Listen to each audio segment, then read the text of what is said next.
Hello, welcome to the Legal Services Alabama video series of helpful legal information for older adults. Today we will talk about how to use Medicaid waiver programs to help you stay in your home and out of a nursing home. For many of us, our home is a special place with familiar and comfortable surroundings full of good memories. Perhaps you have heard the term aging in place. That means we pass the years in a place, probably our home, where we have a connection to family and friends and our community. But as we age, we may need additional support and services to stay in these comfortable and familiar places and avoid a nursing home if possible. There are home and community-based services that may be available to let us stay where we are. These programs are known as home and community-based services. You may hear it called HCBS for short. These services were created to help older adults stay in their homes or in a community setting, which could be a group home or assisted living facility. These services protect health, safety, and dignity, while allowing a person to stay as independent as possible. These options may help older adults get Medicaid to cover supportive services, so they don't have to leave their homes. Getting these services in place could help keep an older adult out of a nursing home. We will briefly go over some of these programs. The first Medicaid waiver program we will talk about is the Elderly and Disabled Waiver Program. You may hear it called E&D. Under this program, a case manager works with an older adult to develop a person-centered plan of care based on their medical needs.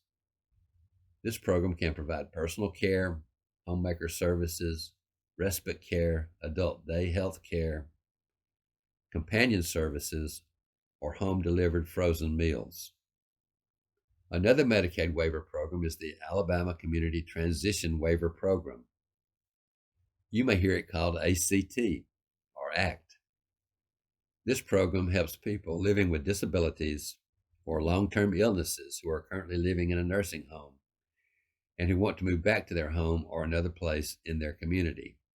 The plan of care and case management services are based on the individual's needs.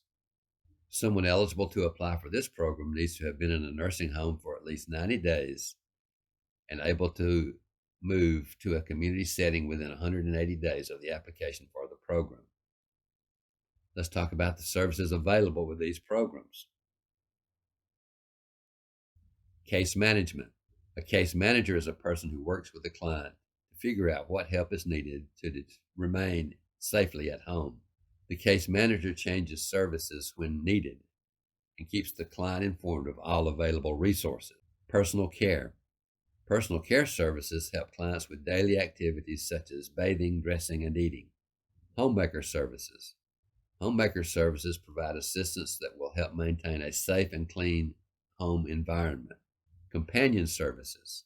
Companion services are for clients who cannot perform activities of daily living without additional support or supervision. Activities of daily living include being able to move about freely and safely, feeding oneself, dressing oneself, bathing, brushing teeth, and managing incontinence. Respite care. Respite care gives a caregiver, an older adult, a break so they can rest and recover from the duties of care. The caregiver may use that time to go shopping, take a walk, go to a movie, or visit relatives. Adult day services, where available. Adult day services are available in some areas and are designed to maintain and promote the health of the client through individual group activities. Nutrition and meals. This service is designed to provide meals if needed. Each meal provides approximately 1/3 of the recommended daily nutritional values set by national standards. For more information about these programs, contact your local Area Agency on Aging, AAA, and Aging and Disability Resource Center, ADRC, at 800-AGE-LINE, 800-243-5463. There are also some home and community-based waiver programs that are handled through the Alabama Department of Mental Health for people with an intellectual disability diagnosis or other learning disability diagnosis. These programs are the Home and Community-Based Waiver for Persons with Intellectual Disabilities, often called ID program, and the Living at Home Waiver for Persons with Intellectual Disabilities, often called LAH programs. To apply for either of these programs, call the Alabama Department of Mental Health, Division of Developmental Disabilities at 800-361-4491. One of these programs may be the key to allowing you to stay in your home and in your community that you know with familiar people and places. Again, for more information, contact your local Area Agency on Aging, AAA, and Aging and Disability Resource Center, ADRC, at 800-AGE-LINE, 800-243-5463. If you have been denied or cut off from any of these Medicaid waiver programs, please contact the Legal Services Alabama Elder Helpline at 866-456-3959. If you are 60 or over and need legal help, please call the Legal Services Alabama Elder Helpline. For more information about our free legal services for older adults and our legal guidebook for older adults in Alabama, check our website. We hope you will watch all the videos in this series that were created to empower you to take control of your life, your finances, and your independence.